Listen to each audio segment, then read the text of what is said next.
Hi, I'm Chrissy, and welcome to Anchor Light Psychology. Here we talk about psychology and how it shows up in everyday life, in our thoughts, in our relationships, in our behaviors, and especially in our healing. Some of these episodes are more research informed, and others are more personal. All of the episodes are very honest. If you're here to learn more about yourself and who you are, and to learn more about the people around you, this is the space for you. I just want to thank you for being here and for watching, and let's get started. Hi, everyone, and welcome to the podcast. If you are new here, I'm Chrissy, and this is a space where psychology, lived experience, and meaning come together without the fluff, without pressure, and without pretending life is easy. Today's episode is called Your World, Your Call. The moment you realize life is listening. Now, before we dive in, I do want to set the tone. This is not an episode about manifestation culture. It's not about pretending pain does not exist. And it's definitely not about blaming yourself for things that you never chose. Now, you might be a little iffy looking at the title to this, but I promise I will make clear my point by the end of this. And let me explain this episode. It's about understanding the real power that you do have, even alongside trauma, even alongside grief, and even alongside seasons where control feels limited. I'm also going to give you practical tools throughout the episode so you can leave with something you can actually use. So if you can, get out your notes on your phone or a pen and paper and just be ready to take some notes. At the end, I am going to have some steps for you laid out as well. So make sure you are taking those notes throughout each section of this episode. There is a moment, often quiet, often unannounced, when you begin to realize your life is not just happening to you, it's responding to you, to what you tolerate, to what you repeat, to what you believe is just the way things are. Psychology calls this personal agency, the sense that your choices matter. Trauma research calls it the slow return of choice, the gradual process of reclaiming control after it has been taken from you. And faith calls it free will. Now, I'm going to explain each of these as we go, because while the language is different, they are pointing to the same underlying truth. Life responds to how you show up. I would write that down big at the top. Life responds to how you show up. Now, I love our psychology nuggets, and I had fun preparing this one. So, for your notes, I would put psychology nugget number 1. Now, this psychology nugget grounds this life responding to how you show up. Research on locus of control shows that people who believe their actions influence outcomes tend to have lower rates of anxiety and depression and have higher resilience. This doesn't mean life is fair. It means your response still matters. Now, as a Christian, I believe God created human beings with intention, agency, and choice. I also believe science helps us understand how that design functions. For me, faith and psychology don't compete, they complement each other. I know that is a real subject and a real hard conversation for some people. But that's truly how I feel. When neuroscience shows that the brain physically changes based on what we repeatedly focus on and practice, I don't see contradiction. I see confirmation. I see the thumbprint of a creator. Scripture talks about renewing the mind. Psychology talks about neuroplasticity.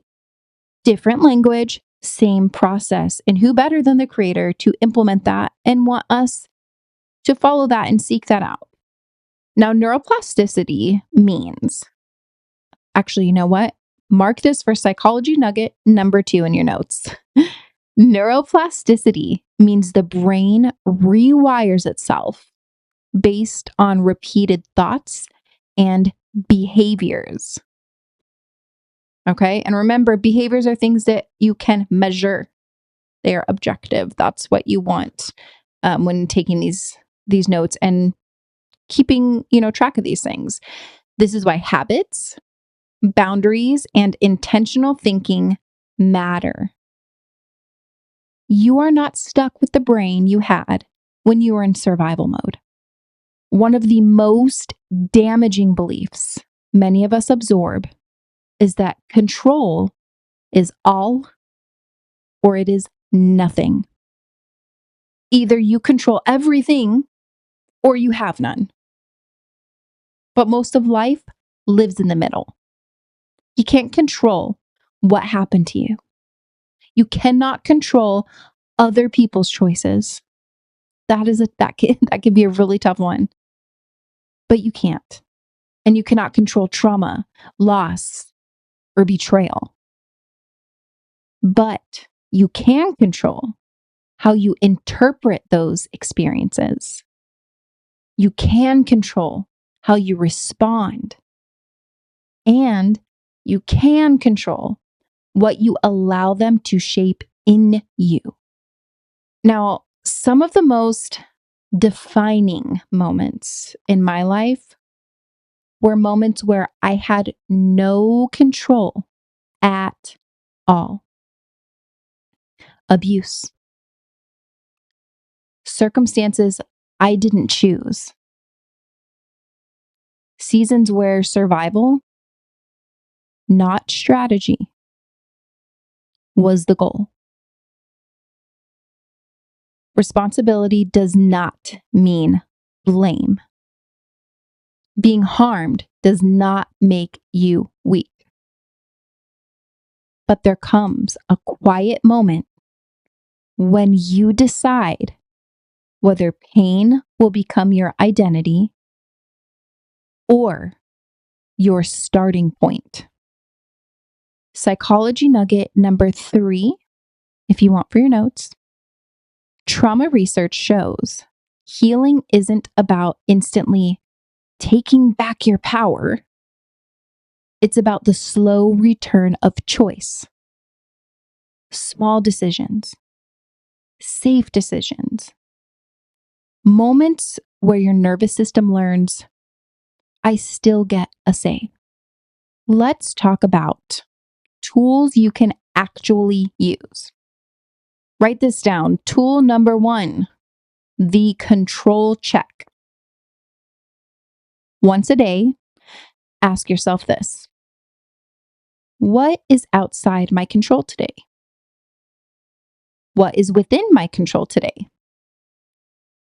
Where am I leaking energy trying to control the wrong things? Tool number 2, the meaning question. Ask yourself this: what do I want this experience to shape in me? Not just take from me. I'll repeat that. What do I want this experience to shape in me? Not just take from me.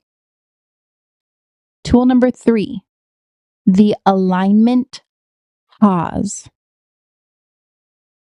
Before reacting, ask yourself this: am I reacting or am I responding? Am I moving from fear or am I moving from purpose? Does this align with who I'm becoming? Tool number 4, the anti-victim script. Say this to yourself. This hurts. I didn't choose it, and I still choose what I become because of it. I'm going to repeat that, okay? This hurts. I didn't choose it, and I still choose what I become because of it.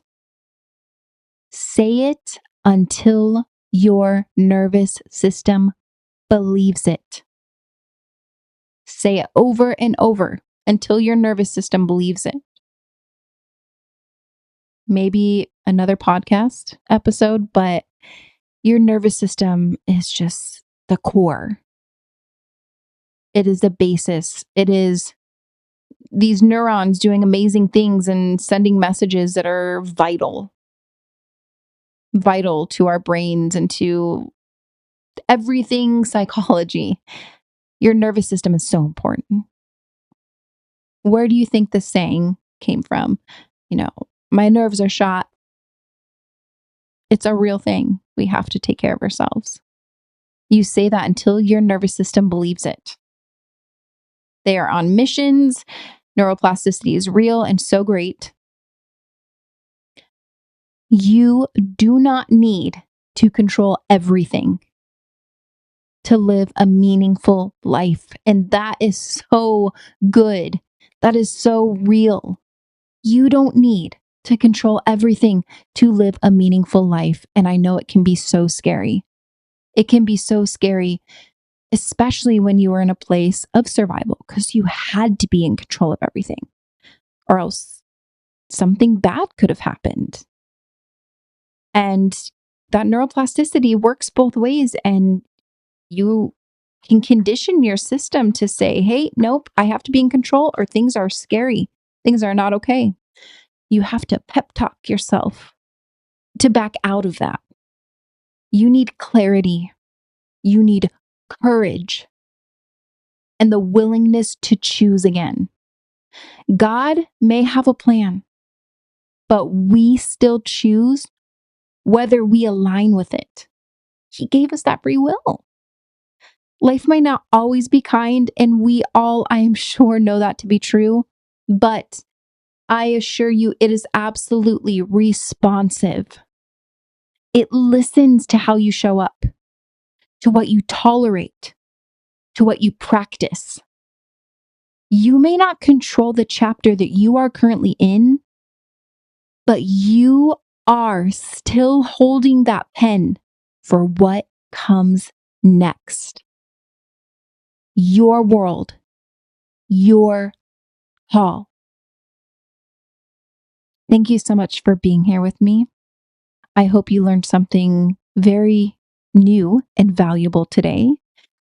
If you would like to have a conversation or have any questions that need clarifying or even any suggestions about a topic, I love hearing and seeing the messages. So send me over a message or even just leave a comment on the podcast episode if you feel comfortable doing that publicly. If not, people have been finding me on the Facebook page for Anchor Light Psychology and sending me a message on there, and that is perfectly fine.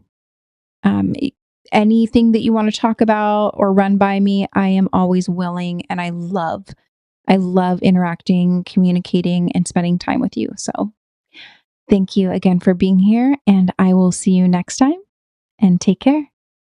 Bye-bye.